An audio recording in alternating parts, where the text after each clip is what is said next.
अवधूत चिंतन श्री गुरुदेव दत्त श्री स्वामी समर्थ महाराज की जय। नमस्कार स्वामी भक्तांनो, आजचा हा व्हिडिओ सुरू करण्यापूर्वी हात जोडून एकदा मनापासून बोला श्री स्वामी समर्थ। भक्तांनो, आज मी तुम्हाला जी माहिती सांगणार आहे ती अनेक वर्षापासून आपल्या धर्मग्रंथामध्ये संतानांच्या शिकवणीत आणि ज्येष्ठांच्या अनुभवांमध्ये सांगितली जात आहे। तुमच्या घरातही असे होते का? घरात पैसा येतो पण टिकत नाही, विनाकारण खर्च वाढत जातो, घरात सतत वाद, तणाव आणि अशांतता वातावरण राहते, कितीही मेहनत केली तरी यश हातीच येत नाही आणि सर्वात महत्त्वाचे म्हणजे घरात आनंद असूनही समाधान मिळत नाही। यापैकी एक जर गोष्ट तुमच्या घरात घडत असेल तर आज हा व्हिडिओ शेवटपर्यंत नक्की पहा, कारण धार्मिक श्रद्धेनुसार आपल्या नकळत काही अशा सवयी आपल्या घरात येतात ज्या समृद्धीवर परिणाम करतात असे मानले जाते। पण एक गोष्ट अधिक स्पष्ट सांगते, आजचा हा व्हिडिओ कोणत्याही स्त्रीचा अपमान करण्यासाठी किंवा तिला दोष देण्यासाठी नाही। घरातील सुख, शांती आणि समृद्धी ही स्त्री पुरुष दोघांच्या वागणुकीवर आणि संपूर्ण कुटुंबांच्या संस्कारावर अवलंबून असते। मात्र आपल्या परंपरेत गृहलक्ष्मीला घराचा केंद्रबिंदू मानले गेले आहे, त्यामुळे तिच्या काही सवयीबद्दल विशेष मार्गदर्शन केले जाते। आज आपण अशाच 10 महत्त्वाच्या गोष्टी जाणून घेणार आहोत ज्या धार्मिक श्रद्धेनुसार प्रत्येक गृहलक्ष्मीने आपल्या प्रत्येक कुटुंबाने लक्षात ठेवाव्यात। पण भक्तांनो, 10वा मुद्दा असा आहे जो अनेकांना माहीत नसतो। अनेक ज्येष्ठ व्यक्ती म्हणतात की याच एका चुकीमुळे घरात आलेली बरकत हळूहळू कमी होऊ लागते, त्यामुळे ही व्हिडिओ शेवटपर्यंत नक्की पहा। चला तर मग श्री स्वामी समर्थांच्या चरणी वंदन करून सुरुवात करूया। पहिली गोष्ट, सूर्योदयानंतर घरात अंधार आणि आळस ठेवणे। तर भक्तांनो, आपल्या भारतीय संस्कृतीत ब्रह्मा मुहूर्ताला विशेष महत्त्व दिले गेले आहे। अनेक धार्मिक परंपरांमध्ये असे मानले जाते की सूर्योदयाची वेळ ही नव्या ऊर्जेची आणि सकारात्मकतेची सुरुवात करते। अनेक ज्येष्ठ व्यक्ती सांगतात की ज्या घरात सकाळी उशिरापर्यंत दारे खिडक्या बंद राहतात, स्वच्छता केली जात नाही आणि घरात आळसाचे वातावरण असते, त्या घरातील प्रसन्नता कमी होते। ही धार्मिक लोकमान्यता आहे। याचा अर्थ असा नाही की प्रत्येकाने अत्यंत लवकरच उठले पाहिजे किंवा उशिरा उठल्याने नक्कीच अशुभ घडते, पण दिवसाची सुरुवात उत्साहाने, स्वच्छतेने आणि सकारात्मक विचारांनी करणे हे प्रत्येकासाठी फायदेशीर ठरू शकते। अनेक घरांमध्ये आजही अशी सुंदर परंपरा आहे की सकाळी उठल्यानंतर घराची स्वच्छता करतात, देवघर स्वच्छ करतात, दारे खिडक्या उघडून सूर्यप्रकाश आणि ताजी हवा घरात येऊन देतात, त्यामुळे घरातील वातावरण प्रसन्न वाटते। आपल्या आजी आजोबांना नेहमी म्हणायचे, ज्या घरात सकाळी स्वच्छता, प्रसन्न वातावरण आणि देवस्मरण असते त्या घरात आनंदच आनंद होतो। ही भावना फक्त धार्मिकच नाही तर दैनंदिन जीवनातही सकारात्मक सवयी निर्माण करणारी आहे। म्हणूनच जर शक्य असेल तर दिवसाची सुरुवात घाई गडबड न करता, राग किंवा आळसाने न करता शांत मनाने करा। देवाचे स्मरण करा, घरात प्रकाश आणि ताजी हवा येऊ द्या आणि आपल्या कुटुंबातील प्रेमाने दिवसाची सुरुवात करा। तर आणि दुसरी गोष्ट आणखी महत्त्वाची आहे, अनेक लोक नकळत रोज ही चूक करतात। धार्मिक श्रद्धेनुसार या सवयीमुळे अन्नाचा अपमान होतो असे मानले जाते। ती दुसरी गोष्ट कोणती, चला जाणून घेऊया। तर अन्नाचा अपमान आणि अन्नाबद्दल कृतज्ञता न बाळगणे। भक्तांनो, आता आपण दुसऱ्या अशा गोष्टीबद्दल जाणून घेणार आहोत जी आपल्या प्रत्येकाच्या घरात कधी ना कधी नकळत घडत असते। आपल्या भारतीय संस्कृतीत एक वाक्य नेहमी ऐकायला मिळते, अन्न हे परब्रह्म आहे। याचा अर्थ अन्न म्हणजे केवळ पोट भरण्याचे साधन नाही, तर हे ईश्वराची कृपा मानली जाते। धार्मिक श्रद्धेनुसार ज्या घरात अन्नाचा आदर केला जातो त्या घरात समाधान आणि समृद्धी नांदते असे मानले जाते। पण आजच्या धावपळीच्या जीवनात अनेकदा आपण काही चुका करतो। ताटात गरजेपेक्षा जास्त अन्न वाढून ते फेकून देतो, रागाच्या भरात अन्नाला नाव ठेवतो, अन्न बनवणाऱ्या व्यक्तीचा अपमान करतो किंवा अन्न मिळूनही त्याबद्दल कृतज्ञता न बाळगणे। धार्मिक परंपरेत या गोष्टी टाळाव्यात असे सांगितले जाते। आपल्या पूर्वजांनी नेहमी सांगितले आहे, अन्नाचा आदर करा, कारण अन्नामध्ये अन्नपूर्णा मातेचा आशीर्वाद आहे। भक्तांनो, एक छोटीशी कथा सांगते। एका गावात एक श्रीमंत व्यापारी राहत होता. त्याच्या घरात कधीच कोणत्याही गोष्टीची कमतरता नव्हती, पण त्याच्या मुलांना अन्नाची किंमत नव्हती. रोज भरपूर अन्न वाया जात असे. त्याच गावात एक गरीब शेतकरी राहत होता. त्याच्याकडे फारसे काही नव्हते, पण जेवण्यापूर्वी तो देवाचे आभार मानित असे आणि ताटातला एकही घास वाया जाऊ देत नसे. गावातील एक वृद्ध संत म्हणाले, समृद्धी फक्त पैशाने मोजली जात नाही. ज्याला अन्नाची किंमत कळते त्याला जीवनाची किंमत कळते. या कथेतून आपल्याला एक सुंदर संदेश मिळतो. अन्न किती आहे यापेक्षा त्याचा आदर किती आहे हे अधिक महत्त्वाचे आहे. म्हणून आजपासून एक छोटासा संकल्प करा. ताटात तेवढेच अन्न वाढा जितके खाऊ शकता. अन्न बनवणाऱ्याचे आभार माना आणि शक्य असेल तेव्हा गरजूंना अन्नदान करा. अनेक धार्मिक परंपरेमध्ये अन्नदानाला श्रेष्ठ दानांपैकी एक मानले गेले आहे. भक्तांनो, आता तिसरी गोष्ट, घरात सतत नकारात्मक बोलणे आणि तक्रार करणे. भक्तांनो, आता आपण अशा सवयीबद्दल जाणून घेणार आहोत जी अनेक घरामध्ये नकळत वाढत जाते. काही लोकांच्या तोंडातून दिवसभर एक शब्द ऐकायला मिळतो, आपलं नशीबच खराब आहे, आपल्याकडे कधीच काही चांगलं होणार नाही, देवाने फक्त आपल्यालाच दुःख दिलं आहे. अशा प्रकारचे शब्द वारंवार बोलल्याने मनावर आणि घरातल्या वातावरणावर नकारात्मक परिणाम होऊ शकतो. धार्मिक परंपरेत सकारात्मक विचार, देवावरील श्रद्धा आणि कृतज्ञता महत्त्व दिले जाते. आपले पूर्वज म्हणायचे, जसे विचार तसे आचार आणि जसे आचार तसे विचार. याचा अर्थ असा नाही की आयुष्यात दुःख येणार नाही. प्रत्येकाच्या जीवनात संकटे येतात, पण संकटाच्या काळातही धैर्य, संयम आणि श्रद्धा टिकवून ठेवणे हेच मोठेपणे असते. श्री स्वामी समर्थांच्या अनेक भक्तांच्या अनुभवामध्ये गोष्टी वारंवार सांगितली जाते. अडचणीच्या काळातही त्यांनी स्वामीचे नामस्मरण सोडले नाही. त्यामुळे त्यांना मनशांती आणि संकटाचा सामना करण्याची ताकद मिळाली. म्हणून दिवसातून काही क्षण स्वतःला विचारा, मी घरात आशेचे शब्द बोलतो की निराशेचे? मी माझ्या मुलांसोबत, कुटुंबासमोर आणि स्वतःसमोर सकारात्मक विचार ठेवतो का? कारण घरातील वातावरण घडवण्याची सुरुवात आपल्या शब्दापासून असते. आणि भक्तांनो, आता चौथा मुद्दा ऐकल्यानंतर तुम्हालाही जाणवेल की ही चूक आपण नकळत अनेकदा करतो. धार्मिक श्रद्धेनुसार अन्नाचा अपमान हा केवळ अन्नाचा नव्हे तर देवाच्या कृपेचाही अनादर मानला जातो. चला तर जाणून घेऊया चौथा मुद्दा, घरातील वडीलधाऱ्यांना अनादर आणि त्यांच्या आशीर्वादाकडे दुर्लक्ष. भक्तांनो, आता आपण चौथ्या अशा गोष्टीबद्दल जाणून घेणार आहोत जी आपल्या काळात अनेक घरांमध्ये नकळत वाढताना दिसते. आपल्या भारतातील संस्कृतीत एक वचन खूप प्रसिद्ध आहे, मातृदेवो भव पितृदेवो भव. याचा अर्थ आई वडील आणि वडीलधारी मंडळी ही देवासमान मानली गेली आहे. धार्मिक श्रद्धेनुसार ज्या घरात वडीलधाऱ्यांचा आदर केला जातो, त्यांच्या अनुभवाला मान दिला जातो आणि त्यांचे आशीर्वाद घेतले जातात, त्या घरात प्रेम, शांतता आणि समाधान वाढते असे मानले जाते. पण आजच्या धावपळीच्या जीवनात अनेक असे घडते.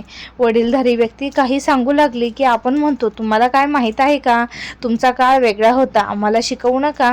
हे शब्द कदाचित रागाच्या भरात बोललेले जातात, पण ते त्यांच्या मनाला खोलवर दुखावू शकतात. भक्तांनो, एक छोटीशी गोष्ट ऐका. एका श्रीमंत माणसाने आयुष्यभर खूप पैसा कमवला, मोठा बंगला बांधला, गाड्या घेतल्या, पण त्याने आपल्या वृद्ध आई वडिलांना कधीच वेळ दिला नाही. एके दिवशी संतांनी त्याला विचारले, तुझ्याकडे सर्व आहे, पण तुझ्या घरात आनंद का दिसत नाही? तो माणूस शांत झाला. संत म्हणाले, ज्या घरात आई वडिलांच्या डोळ्यात अश्रू असतात त्या घरात पैशाचा ढीग असला तरी मनाची श्रीमंती नसते. ही गोष्ट आपल्याला एक मोठा संदेश देते. घरातील ज्येष्ठ व्यक्ती नेहमीच बरोबर असतील असे नाही, पण त्यांच्या आयुष्याचा अनुभव हा आपल्या पुस्तकापेक्षा मोठा असतो. त्यांचा आदर करा, त्यांच्याशी प्रेमाने बोला, दररोज त्यांच्या चरणांना स्पर्श करून आशीर्वाद घ्या. आणि अशी अनेक कुटुंबांची सुंदर परंपरा आहे. भक्तांनो, लक्षात ठेवा, लक्ष्मी म्हणजे फक्त पैसा नाही. आई वडिलांचा आशीर्वाद, कुटुंबातील प्रेम, मुलांचे सुख आणि मन शांती हेच खरे धन आहे. आणि आता पाचवा मुद्दा असा आहे की अनेक लोक ते अगदी रोज करतात, पण धार्मिक श्रद्धेनुसार ही एक अशी सवय आहे जी हळूहळू घरातील आनंद कमी करू शकते. त्यामुळे पुढचा मुद्दा अजिबात चुकवू नका. घरात सतत राग, कटू शब्द आणि अपशब्द वापरणे. भक्तांनो, आता आपण पाचव्या अशा गोष्टीकडे जाणून घेणार आहोत जी दिवसाला छोटी वाटते, पण तिचा परिणाम संपूर्ण घराच्या वातावरणावर होऊ शकतो. आपल्या संतांनी नेहमी सांगितले आहे, शब्द हे औषधही असतात आणि शब्द हे जखमही असतात. तलवारीने झालेली जखम काही दिवसात भरून येते, पण कटू शब्दांनी झालेली जखम अनेक वर्ष मनात राहू शकते. धार्मिक परंपरेनुसार ज्या घरात सतत ओरडणे, अपशब्द, एकमेकांचा अपमान आणि रागाचे वातावरण असते. त्या घरातील शांतता कमी होते. अनेक मानले जाते. कधी विचार केला आहे का, सकाळी उठल्यापासून जर घरात भांडणं सुरू झाले तर त्या दिवशी कोणाच्याही चेहऱ्यावर आनंद दिसत नाही. मुलांवर त्यांचा परिणाम होतो. वृद्ध आई वडिलांचे मन दुःखी होते आणि पती पत्नीमधील विश्वासही हळूहळू कमी होऊ लागतो. भक्तांनो, श्री स्वामी समर्थांनी भक्तांना संयम, नम्रता आणि प्रेमाचा मार्ग दाखवला. राग आला तरी विवेक न सोडले, हीच खरी समाधान मानली. तर एक छोटीशी कथा ऐका. एका शिष्याने आपल्या गुरूंना विचारले, गुरुदेव, माझ्या घरात नेहमी भांडणं का होतात? गुरूंनी त्याला एका पाण्याने भरलेली भांडी दिली आणि म्हणाले, जेव्हा राग येईल तेव्हा लगेच उत्तर देऊ नको. आधी थोडे पाणी पिऊन शांत हो. काही दिवसांनी शिष्य परत आला आणि म्हणाला, गुरुदेव, आता आमच्या घरात भांडणे खूप कमी झाली. गुरु हसले आणि म्हणाले, पाण्याने नाही तर शांत राहण्याच्या सवयीने तुझं घर बदललं. या कथेतून आपल्याला एक मोठी संदेश मिळतो. राग येणे स्वाभाविक आहे, पण रागाच्या भरात बोललेले शब्द आयुष्यभर पश्चाताप देऊ शकतात. म्हणून आजपासून एक छोटासा संकल्प करा. राग आला तर काही क्षण शांत राहा, प्रेमाने बोला आणि दिवसातून काही वेळा श्रद्धेने म्हणा, श्री स्वामी समर्थ, श्री स्वामी समर्थ. अनेक भक्तांच्या मते नामस्मरणामुळे मन शांत राहण्यास मदत होते. भक्तांनो, आता 6वा मुद्दा असा आहे जो अनेकांना अगदी साधा वाटतो, पण धार्मिक श्रद्धेनुसार हाच गुण देवी लक्ष्मीला सर्वात प्रिय मानला जातो. त्यामुळे पुढचा भाग शेवटपर्यंत नक्की बघा. अहंकार, मत्सर आणि दुसऱ्यांच्या सुखाचा हेवा करणे. भक्तांनो, आता आपण 6व्या अशा गोष्टीबद्दल जाणून घेणार आहोत जी माणसाकडून नकळत घडते, पण धार्मिक शिकवणीत तिला मोठा दोष मानला गेला आहे. तो दोष म्हणजे अहंकार आणि मत्सर. आपल्या आजूबाजूला असे अनेक लोक दिसतात की दुसऱ्याचे सुख पाहून आनंदी होण्याऐवजी ते मनातच अस्वस्थ होतात. कोणाचे नवीन घर झाले, कोणाचा व्यवसाय वाढला, कोणाच्या मुलाला यश मिळाले आणि लगेच मनावर विचार येतो, यांच्याच नशिबात सगळं का, माझ्याकडे का नाही? भक्तांनो, अशा विचारामुळे सर्वात जास्त नुकसान दुसऱ्याचे नाही तर आपल्या स्वतःच्या मनाचे होते. धार्मिक परंपरेत असे सांगितले जाते की समाधान, नम्रता, कृतज्ञता या गुणांमुळे मन समृद्ध होते. तर एक छोटीशी कथा ऐका. 2 शेजारी राहत होते. एकाकडे भरपूर संपत्ती होती तर दुसऱ्याकडे साधे जीवन जगत होते. गरीब शेजारी रोज देवाचे आभार मानत असे. श्रीमंत शेजारी मात्र सतत दुसऱ्याशी तुलना करत राहायचा. एके दिवशी एका संतांनी दोघांना विचारले, तुमच्याकडे सर्वात मोठे धन कोणते? गरीब माणूस म्हणाला, माझ्याकडे समाधान आहे. संत हसले आणि म्हणाले, ज्याच्याकडे समाधान आहे तोच खरा श्रीमंत आहे. भक्तांनो, लक्षात ठेवा, दुसऱ्याच्या यशामुळे तुमचे यश कमी होत नाही. दुसऱ्याला मिळालेले आशीर्वाद तुमच्याकडून काही हिरावून घेत नाही. उलट दुसऱ्याच्या आनंदात आनंद मानणाऱ्या व्यक्तीला मनात सकारात्मकता वाढते. आजपासून एक छोटी सवय लावा. कोणाचे चांगले झाले की मनापासून त्यांचे अभिमान करा. ईश्वराला प्रार्थना करा, हे स्वामी, त्यांच्यावर जशी कृपा केली तशी योग्य वेळी माझ्यावरही करा. मला योग्य कर्म करण्याची बुद्धी द्या. भक्तांनो, आता 7वा मुद्दा असा आहे जो अनेक घरामध्ये नकळत घडतो. धार्मिक श्रद्धेनुसार ही एक छोटी सवय असली तर तिचा परिणाम संपूर्ण घराच्या वातावरणावर होऊ शकतो. त्यामुळे पुढचा भाग अजिबात चुकवू नका. श्री स्वामी समर्थ. तर देवस्मरण, प्रार्थना आणि कृतज्ञता पूर्णपणे विसरणे. भक्तांनो, आता आपण 7व्या अशा गोष्टीबद्दल जाणून घेणार आहोत जी आपल्या धावपळीच्या जीवनात अनेकांच्या आयुष्यात नकळत घडत असते. आज माणसाकडे सर्व गोष्टीसाठी वेळ आहे. मोबाईलसाठी वेळ आहे, टीव्हीसाठी वेळ आहे, सोशल मीडियासाठी वेळ आहे, पण दिवसातील 2 मिनिटे देवाचे स्मरण करण्यासाठी अनेकांना वेळ मिळत नाही. धार्मिक श्रद्धेनुसार देवस्मरण म्हणजे केवळ पूजा करणे नाही, तर ईश्वराने दिलेल्या प्रत्येक गोष्टीबद्दल कृतज्ञता व्यक्त करणे तितकेच महत्त्वाचे मानले जाते. भक्तांनो, एक गोष्ट लक्षात ठेवा, श्री स्वामी समर्थाकडे जाण्यासाठी मोठे यज्ञ, मोठे दान किंवा मोठी पूजा आवश्यक नाही. स्वच्छ मन, प्रामाणिक श्रद्धा आणि 2 मिनिटांचे मनापासून केलेले नामस्मरण. अनेक भक्तांच्या मते हे सर्वात मोठे साधन आहे. आपले आजी आजोबा नेहमी म्हणायचे, दिवसाची सुरुवात देवाच्या नावाने झाली तर मनालाही बळ मिळते. एक छोटीशी कथा ऐका. एका वृद्ध महिलाने रोज सकाळी देवासमोर देवासमोर बसून फक्त 5 मिनिटे श्री स्वामी समर्थ या नामाचा जप करण्याची सवय होती. एके दिवशी तिच्या नातवाने विचारले, आजी रोज तेच नाव का म्हणते? आजी हसली आणि म्हणाली, बाळा, मी स्वामीकडे काही मागत नाही, फक्त त्यांनी दिलेल्या आयुष्यात धन्यवाद म्हणते. भक्तांनो, हीच खरी भक्ती आहे. देवाकडे फक्त मागणे नव्हे तर मिळालेल्या प्रत्येक आशीर्वादाबद्दल कृतज्ञ राहणे. आजपासून एक छोटा नियम करा. सकाळी उठल्यावर किंवा रात्री झोपण्यापूर्वी फक्त 2 मिनिटे शांत बसा. मनापासून 3 वेळा म्हणा, श्री स्वामी समर्थ, श्री स्वामी समर्थ, श्री स्वामी समर्थ. आणि मग आपल्या कुटुंबासाठी, आरोग्यासाठी आणि जीवनासाठी देवाचे आभार माना. भक्तांनो, आता 8वा मुद्दा असा आहे की अनेक लोक देवस्मरण विसरणे आणि फक्त संकटातच देवाची आठवण काढणे. भक्तांनो, आता आपण 8व्या अशा गोष्टीकडे जाणार आहोत जी अनेकांच्या धावपळी जीवनात अनेकांना नकळत घडते. अनेक लोक देवावर श्रद्धा ठेवतात, मंदिरात जातात, पण एक गोष्ट मात्र नकळत घडते. जोपर्यंत सर्व सुरळीत चालले आहे तोपर्यंत देवाचे नामस्मरण होते, आणि जेव्हा एखादे संकट येते, व्यवसायात नुकसान होते, घरात आजारपण येते किंवा मन अस्वस्थ होते, तेव्हाच आपण म्हणतो, स्वामी मला वाचवा. भक्तांनो, श्रद्धा म्हणजे फक्त संकटाच्या वेळी देवाला हाक मारणे नाही. धार्मिक परंपरेत असे सांगितले जाते की सुखातही देवाचे आभार मानणे आणि दुःखात धैर्याने त्यांचे स्मरण करणे ही खरी भक्ती आहे. एक सुंदर कथा ऐका. एका गावात 2 मित्र राहत होते. पहिला मित्र रोज सकाळी उठल्यावर श्री स्वामी समर्थ नामाचे नामस्मरण करायचा. त्यांच्याकडे मोठी संपत्ती नव्हती, पण त्याच्या चेहऱ्यावर नेहमी समाधान असायचे. दुसरा मित्र देवाकडे फक्त अडचण आली की जायचा. एके दिवशी दोघांवर एक मोठे संकट आले. पहिला मित्र शांत राहिला. त्याने स्वामींचे नाम घेतले आणि धीराने प्रयत्न सुरू ठेवले. दुसरा मित्र घाबरून गेला. तो म्हणाला, देवा, हे माझ्याच बाबतीत का? तेव्हा गावातील एक वृद्धाने त्याला सांगितले, देवाला फक्त संकटात आठवू नकोस, आनंदातही त्याचे आभार मान, मग संकटात तुझे मन अधिक मजबूत होईल. भक्तांनो, या कथेतून आपल्याला एक मोठा संदेश मिळतो. देव आपल्याला फक्त संकटातून बाहेर काढण्यासाठी नाहीत, ते आपल्याला योग्य विचार, धैर्य, संयम आणि चांगले कर्म करण्यासाठी प्रेरणा देतात. म्हणून आजपासून एक छोटासा नियम करा. सकाळी उठल्यावर किंवा रात्री झोपण्यापूर्वी फक्त 2 मिनिटे शांत बसा. मनातून 3 वेळा म्हणा, श्री स्वामी समर्थ, आणि मग एवढे म्हणा, स्वामी, आजपर्यंत तुम्ही मला जे काही दिले त्याबद्दल मी तुमच्या मनापासून आभार मानले. मला नेहमी योग्य मार्गावर चालवण्याची बुद्धी द्या. भक्तांनो, अनेक भक्तांचा अनुभव असा आहे की नियमित नामस्मरणामुळे त्यांना मानसिक शांतता, धैर्य आणि सकारात्मक विचार मिळाले.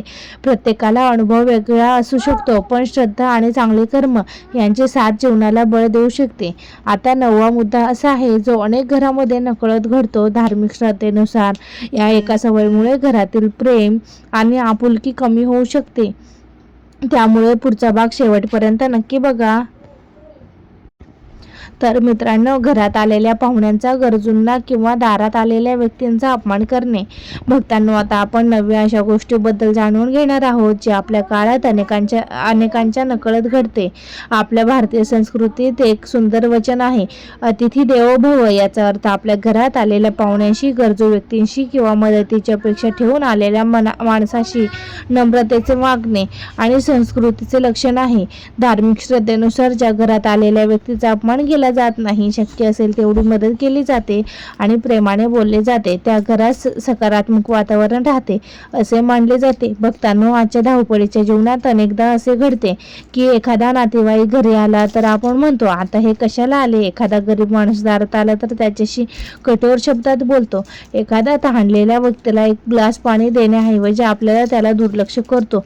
आपले संत नेहमी सांगायचे, दान मोठे की लहान यापेक्षा ते कोणत्या भावनेने केले हे महत्त्वाचे असते. एक छोटी कथा. एका गावात एक वृद्ध दाम्पत्य राहत होतं. एके दिवशी दुपारच्या वेळी एक भुकेला प्रवासी त्यांच्या दारात आला. घरात फारसे अन्न नव्हते, तरीही त्या दाम्पत्याने स्वतःचा वाटा कमी करून त्या प्रवाशाला प्रेमाने जेवू घातले. प्रवासी निघून गेल्यावर वृद्ध स्त्री म्हणाली, आज आपण अर्ध पोट भरले, पण मन मात्र पूर्ण भरले. भक्तांनो, हीच आपल्या संस्कृतीची खरी ओळख.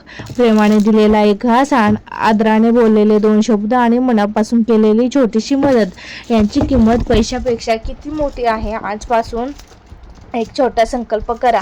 तुमच्या दारात जो कोणी येईल त्याच्याशी नम्रपणे बोला. शक्य तेवढे एखाद्या गरजवंतांना अन्न, पाणी किंवा मदत करा. कारण धार्मिक परंपरेत सेवा, दया आणि करुणा यांना मोठे स्थान दिले गेले आहे. भक्तांनो, आता आपण या व्हिडिओमधील सर्वात महत्त्वाच्या आणि शेवटच्या मुद्द्याकडे जाणार आहोत. अनेक श्रेष्ठ व्यक्ती म्हणतात की हा एक गुण जीवनात आला तर इतर अनेक दोष आपोआप कमी होऊ लागतात. त्यामुळे शेवटचा भाग अजिबात चुकवू नका. श्री स्वामी समर्थ. तर फक्त देवाकडे मागत राहणे, पण स्वतःचे कर्म न बदलणे. भक्तांनो, आता आपण त्या शेवटच्या आणि सर्वात महत्त्वाच्या मुद्द्यापर्यंत आलो आहोत. अनेक ज्येष्ठ व्यक्ती एक सुंदर गोष्ट सांगतात, देवा कृपा करतो पण कर्माची जागा कोणीही घेऊ शकत नाही. आज अनेक लोक रोज देवाची पूजा करतात, आरती करतात, व्रत करतात, मंत्र म्हणतात, पण एक प्रश्न स्वतःला कधी विचारला का की माझे कर्म बदलले आहे का? घरात प्रेम नसेल, बोलण्यात गोडवा नसेल, व्यवहारात प्रामाणिकपणा नसेल, कष्ट करण्याची तयारी नसेल आणि तरीही आपण फक्त चमत्काराची वाट पाहत राहिलो तर त्याचा काय उपयोग? धार्मिक शिकवणी तसे सांगितले जाते की श्रद्धा आणि चांगले कर्म यांची साथ असेल तर जीवनात खरी प्रगती होते. एक प्रसंग सांगतो. एक भक्त रोज स्वामींसोबत बसून प्रार्थना करत असे, स्वामी मला यश द्या, माझे जीवन बदला. असे अनेक महिने गेले. एके दिवशी त्याच्या मनात विचार आला, मी रोज स्वामींकडे मागतो पण मी स्वतः काय बदलले?